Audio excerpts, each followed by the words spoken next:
So good morning. My name is Reverend Dr. Ron Fox, and I'd like to welcome you to the Sunday celebration of the Center for Spiritual Living Space Coast. And if there's anybody watching today or any other day that has never been to a Center for Spiritual Living, we believe there's one God, many paths to that God, and we're here to love, honor, and support you no matter what your divine path is. And the Center for Spiritual Living Space Coast is a safe haven for people of all beliefs and lifestyles, whoever you are and wherever you may find yourself on your journey of faith. You're welcome here. To begin our service, our practitioner, Ginny Panic, is going to open us with a prayer, and then Ed Powers is going to do a reading for us.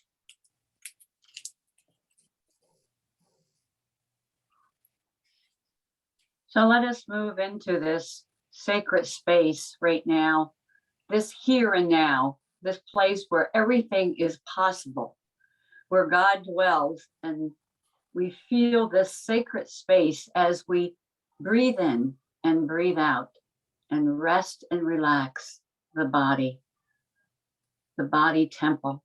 As we know, the glory of God is everywhere present. It is within each one. It is within a blade of grass, a leaf on a tree.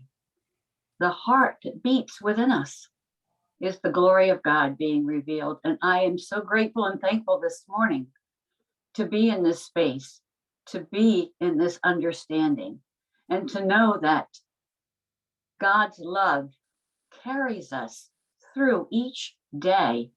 And as we hear this morning, the beautiful words of Dr. Reverend Ron Fox, our heart opens up and expands, and we welcome everyone in, everyone in. All that needs to be forgiven is forgiven. All that needs to be let go is let go. All that needs to be is done. And the glory of God welcomes us into this sacred space of love, because love is truly a labor of joy and peace and beauty. And as we welcome this in, we give thanks for the Center for Spiritual Living Space Coast and all that it does. And as it expands from the volunteers and all people that make this center possible, we give thanks and praise and know that it is a labor of love. And the joy of God spreads throughout Brevard County and the world. It cannot be stopped because consciousness is here and now, welcoming, as the Center for Spiritual Living Space Coast, welcoming this love. And I am grateful and thankful to be a part of that. And I welcome all within the sound of my voice, all within this space of now where we gather together, whether it is in this moment on this video or it is sometime in the future when this video is heard, that the expanding of our heart cannot be stopped. And so I'm grateful, and I release this to do its good and perfect work, knowing that it is already done. And as we speak together and we say, and so it is. Thank you, Jenny. A labor of love is something you willingly work hard at without getting paid for. You do it for the pleasure and experience that it provides. A hobby that you love doing is one kind of labor of love. And so is hard, unpaid work that benefits a loved one. As examples, taking care of your elderly grandpa is a labor of love.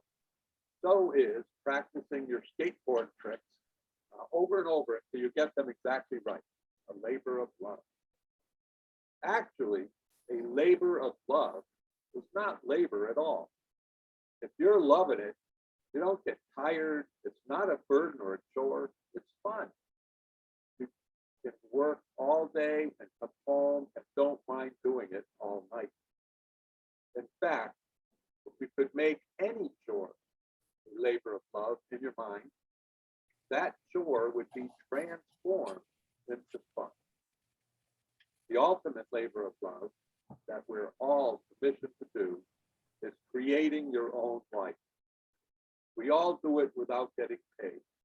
And if you're not getting pleasure from it, then you're just doing a lousy job of it. After all, if you can take care of Nana and Papa and cherish your time with them, you should be able to do the same thing with yourself, right? So enjoy yourself during the holidays and after, and buy yourself a Christmas present knowing you deserve it. It's not pay, it's a present. And now, more on Labors of Love by Reverend Dr. Ron Fox. Thank you, Ed. So I just want to say, I'm going to do something this morning. I don't think I've ever done. I've actually done a version of this message twice before, and not the same exact, but twice, but never for my own center. I've done it for a Unity Center and for another religious science center. And so I thought I'd do it for us this morning. And I want to begin by putting the message in some kind of context. And I'm going to read a chapter from my book, Experiencing the Beacon Within. What is most important in life are the moments we reach out and touch one another, when we show our caring for one another and let another know they are not alone. As Mother Teresa said, in this life, we cannot do great things. We can only do small things with great love.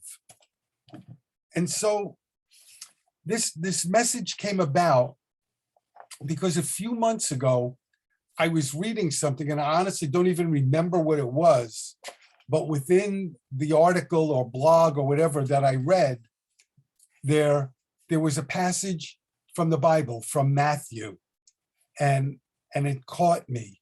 And here it is. Come to me, all who labor and are heavy laden, and I will give you rest. Come to me, all who labor and are heavy laden, and I will give you rest. Now, I had heard that and read that many times before, but for some reason, when I read it that particular day, I went deeper. And I thought to myself, what does that mean?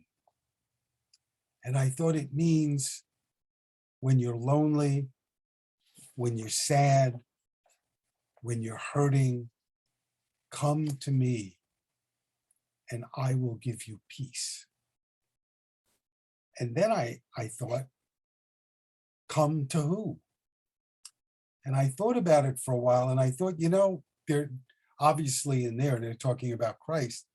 But I thought on a practical, everyday learning, everyday experience right here in this plane, what it means is that you and I, we're each here to be the ears, the eyes, and the heart of the Christ. And it's when we make this emotional connection with one another. It's when the boundaries that seem to separate us are penetrated. Reverend Michael Gott wrote something on Facebook, I think it's now a few months ago, that kind of speaks to what I'm trying to say.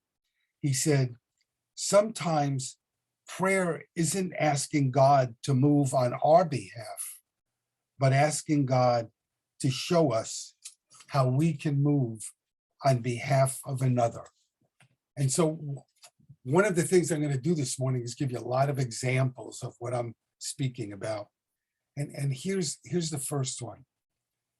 It's a story about, and it's a true story, about a homeless lady who once a month goes to see a doctor at a clinic. And as I remember it, it's not an easy trek for her. It's partially uphill, and she's got 2 carts with her stuff, her belongings, and she has to find a place to tie them when she goes inside. And so she does go in, and she meets with the doctor, and the doctor is very kind to her. He treats her with a lot of compassion and patience, and he listens to whatever it is she has to tell him. And then he finds out from some of the nurses that this woman is coming to visit when she knows he's not going to be there. And they've seen her do this. And what she does, she goes to his office and she doesn't go in.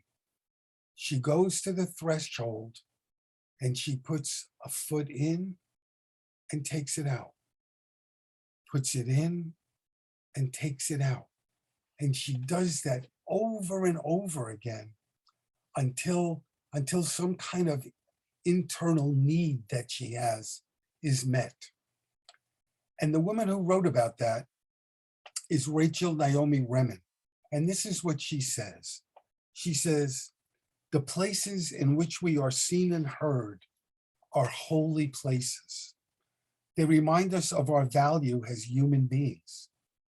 They give us the strength to go on. Eventually, they may even help us to transform our pain into wisdom. That's easing somebody's burden. You know, listening is a gift that we give someone. We give them our attention. We do it with no judgment. And I read a while back about a survey that was taken, and they asked people in the survey, when did you feel the most love? And the most responses they got were, when I'm really listened to. It says, you matter. So I've talked about Piero Ferrucci before. He's a psychologist in Italy, and he writes on a number of different topics, and kindness is one of them.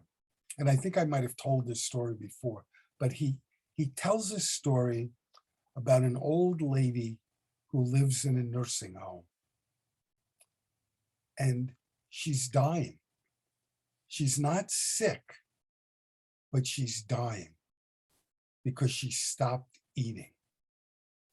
And it just so happens that Ferrucci's aunt or cousin volunteers at this nursing home. And her name is Melina. And Melina goes and she sits and she listens to what this woman has to say. And the woman tells her that she has children, but they're all too busy to come and visit. And she talks about how sad she is. So once again, she's not sick. She's just waiting to die. And one day after listening, Melina offers this lady some ice cream, and she takes it. And Ferrucci says her color begins to come back. And he said, you know, it wasn't just the ice cream that brought her color back. It was the care and attention his aunt gave her, because we need care and attention as much as we need the air we breathe. A simple act of kindness made a big difference in this lady's life. Come to me, all who labor and are heavy laden, and I will give you rest. Ferrucci says, you know, we live in a world where there's war, there's violence, there's terrorism, but still we're kind. You know, you're never going to pick up a newspaper or go online and read a story with the headline, "Mother drops what she's doing to read bedtime story to child," or "Dad gets up early and cooks breakfast for the family," or "Friend helps friend by carrying his suitcase." We do it because it's the right thing to do. Ernest Holmes wrote, "It is not necessary to spend your entire time in prayer and meditation. Rather, seek to make your work of prayer your believing an act, you're living in art. I just love the end of that so much. Rather, seek to make your work a prayer, your believing an act, your living in art. You know, we can open our hearts anytime we make the decision to do it. You can say hello to somebody, chat up the cashier in the supermarket, help a neighbor, like I just said, smile at a stranger. We each have the power to create joy and happiness by simple acts of caring and compassion. You know, it's easy to say, yeah, but that's really a big deal. To create joy and happiness in somebody's life. And all of us can do that. And it doesn't take much. You know, Ram Dass has written a lot of books. And my personal favorite book that Ram Dass wrote, he wrote with somebody named Paul Gorman. And the title of the book is, How Can I Help? And they say in there, we help through all we do, but at the deepest level, we help through who we are. Think about the significance of that. What we do matters, but at the very deepest level, we help through who we are. And let me read you a quote from the book.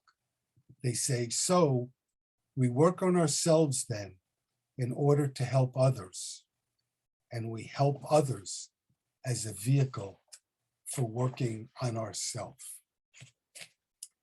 So I want to give you another example, and it's a story about my wife who's sitting alongside me here, Becky.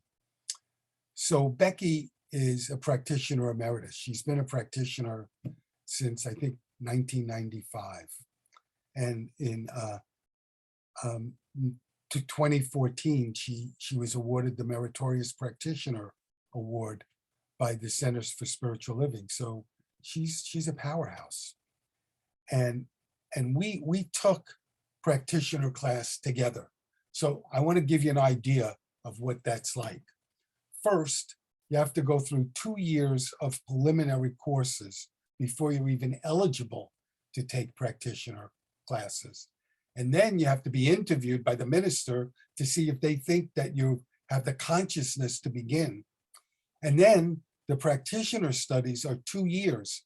And when we took it, they were broken down. Each year was 30 weeks, broken down into 10-week segments. And at the end of each 10-week segment, we had to take a written exam. And at the end of the 2 years, we took a 3-hour written exam.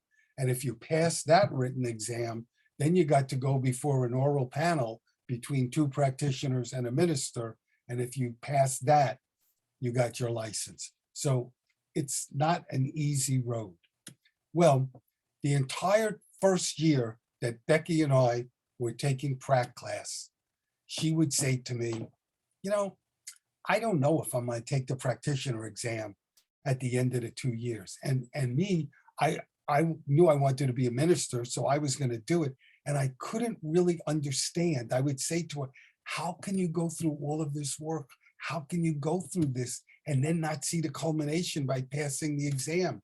And she'd say, I don't know if I'm going to do it. I just don't know. Maybe I'll just take this class as a consciousness raising class. Well, year 2 comes, and one of the exercises we did over and over was we had mock practitioner sessions where one of us would play practitioner and the other would be the client. And our instructor, who was our minister, asked us when we were the client to try and bring in a real life issue we were dealing with, because 2 things, it would make the session more real, and also you might get some help with something you're trying to deal with. Well, one night after the class, when Becky and I went down to the car, and we usually took a break in the class, but for some reason that night we didn't connect. When we got back into our car, I could see that Becky was on the edge of emotion. And so I said, what's going on? And Becky started to cry. And she said, Ron, I'm going to take the test. I'm going to take the exam because I found out tonight what I want my life's work to be. And I said, what? And she said, my life's work is going to be praying with people and being with people when they need someone to be with them. And I said, what happened tonight? And she said, I can tell you because I asked if it was okay. She said, I was the practitioner and Mary, that's not her real name, was my client. And Mary told me something that only she, her husband, and her doctor know. Mary is going blind. By this time next year, she won't have any sight. And she told me and trusted me with that. And I was able to give her some comfort and to pray with her. And I realized tonight, that's what I'm here to do. Come to me, all who labor and are heavy laden, and I will give you rest. Maya Angelou once said, people will forget what you said. People will forget what you did, but people will never forget how you made them feel. So one of my favorite spiritual writers is Kent Nerborne. And Kent writes in one of his books that we dream our lives in grand gestures, but we live in small moments. And he said, we need to find ways to celebrate and to consecrate the ordinary in our life. And he said, we may not live a holy life, but we live in a world alive with holy moments. And we are here. What we need to do is to bring those moments into the light, because spirituality is about seeing God in every event and seeing God in every person we meet. I want to read you a poem. It's titled The Unbroken, and it's by a lady named Rashini Ria. There is a brokenness out of which comes the unbroken, a shatteredness out of which blooms the unshatterable. There is a sorrow beyond all grief which leads to joy and fragility, out of whose depths emerge strength. There is a hollow space too vast for words, through which we pass with each loss, out of whose darkness we are sanctioned into being. There is a cry deeper than all sound, whose serrated edges cut the heart as we break open to the place inside, which is unbreakable and whole, while learning to sing. We can help each other to find that place, to learn how to sing. So I thought if I told the story about Becky, I should tell one about me. So I want to tell you an example and a story in my life that was so profound for me, that really gave me the message about how important the small things we do in life are. So when Beck and I were in Arizona, there was a woman who came to our church named Danielle, and that is her real name. And Danielle was such a sweet, kind, caring, gentle woman. She had been a school teacher for 40 years. She was retired. She was divorced. She had 2 children. She had a son who they didn't have any relationship. She never shared why. And she had a daughter who lived in the town where we lived in Auburn, California. No, actually, it was in Arizona. I'm sorry, it was in Arizona. But her daughter and her daughter's husband were long haul truck drivers. So they were gone a lot. So Danielle opened her life to Becky and me. And she took classes from us. And she was just a sweet woman. And in fact, in one of the classes, she loved to talk. And Becky and I had a signal when Danielle was going off, I would touch Becky's leg, and that would be Becky's signal to intervene. Well, Danielle got Alzheimer's, and Danielle went downhill really quickly. And she was in a nursing home. And the nursing home was in between our center and our home. So whenever I went to the church, on my way home, I would stop off at the nursing home to visit with Danielle. And I did it pretty much every day. And one day when I pulled up, before I got out, I thought to myself, why are you doing this? She has no idea who you are. You know, are you doing it to prove to the congregation what a great minister you are?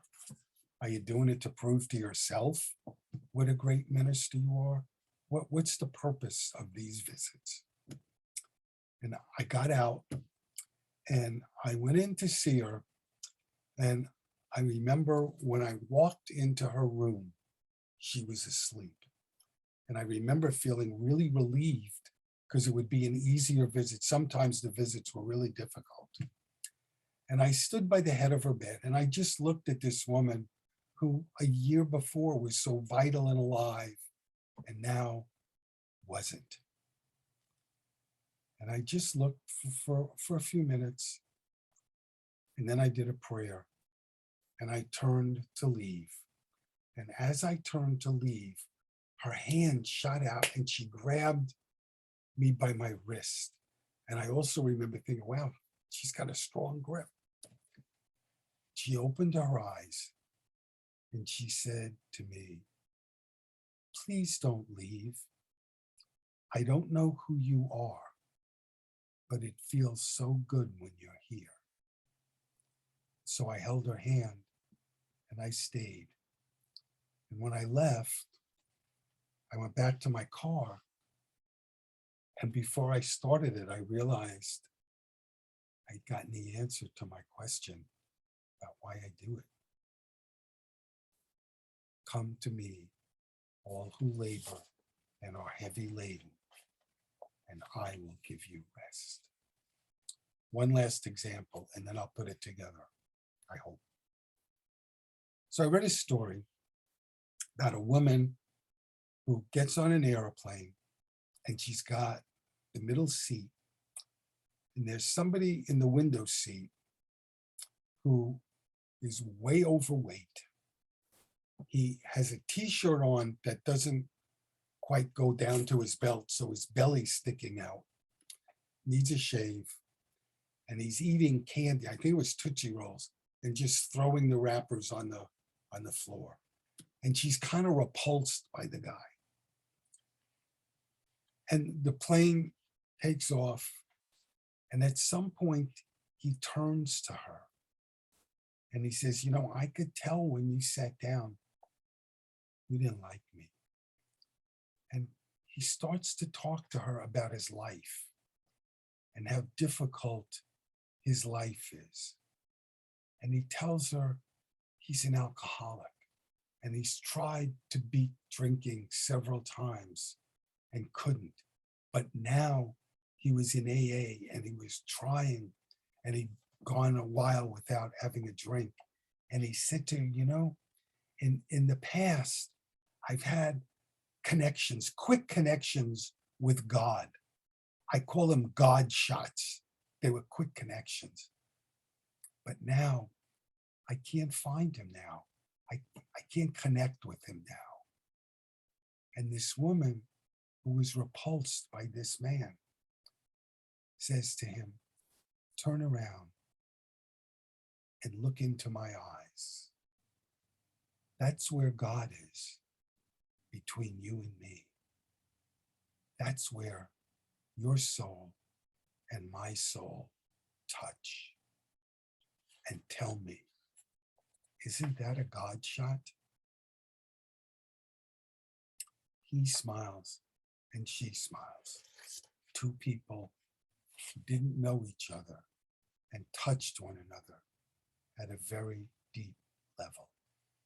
Come to me, all who labor and are heavy laden, and I will give you rest. Wherever you and I are, God is. So I have a challenge. Here we are in the midst of our holiday season. You know, Thanksgiving just passed. Christmas is only 6 days away, and New Year's a week after that. I am betting that every one of us here has somebody in our life that could use a God shot. A letter, a card, a call, something that says, hey, I'm thinking about you. Hey, you're important to me. Hey, I know you're there. We have the power to bring the presence of God into somebody's life. Why not do it today? So I want to close with something else that Kent Nerborne wrote. He said, if we have played our part well, offering love where it was needed, strength and caring where it was lacking, if we had tended the earth and its creatures with a sense of humble stewardship, we will have done enough. We may pass quietly and rest gently in the knowledge that we have left the world a little warmer, a little kinder, a little richer in love. Though our moment was brief and our part small, somewhere in the fullness of time, our acts will bear fruit, and the earth will raise up a bit of goodness in our memory.